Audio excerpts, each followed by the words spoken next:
A face scarred for life by fanatics. Just 17 years old, Shamsia's crime, she was walking to school, a girls' school in Kandahar. Doctors have managed to save her eyesight, but she was still too shocked and in too much pain to talk to us. On the next bed, her sister Latifa, 16 years old. She told me 2 men on a motorcycle had thrown the contents of a black bottle over them. It was battery acid.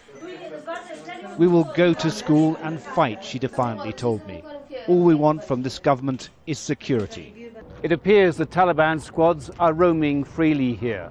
On the back of their motorcycles, they're indistinguishable from anybody else.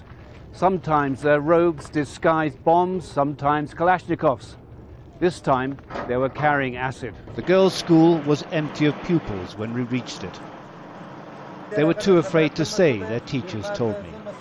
Education for girls has been one of the biggest achievements for society here since the Taliban was ousted.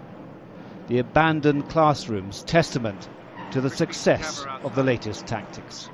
It was while we were at the school that we heard a blast, a massive one, echoing throughout the city. A car loaded with explosives was detonated outside the headquarters of National Intelligence.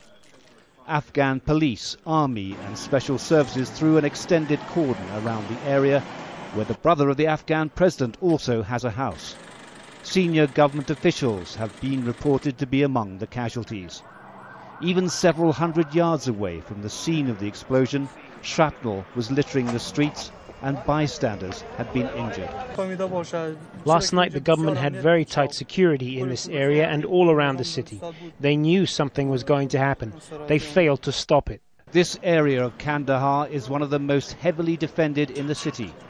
The question is, how did the bomber manage to get through into the very heart of the security and political establishment of this southern province?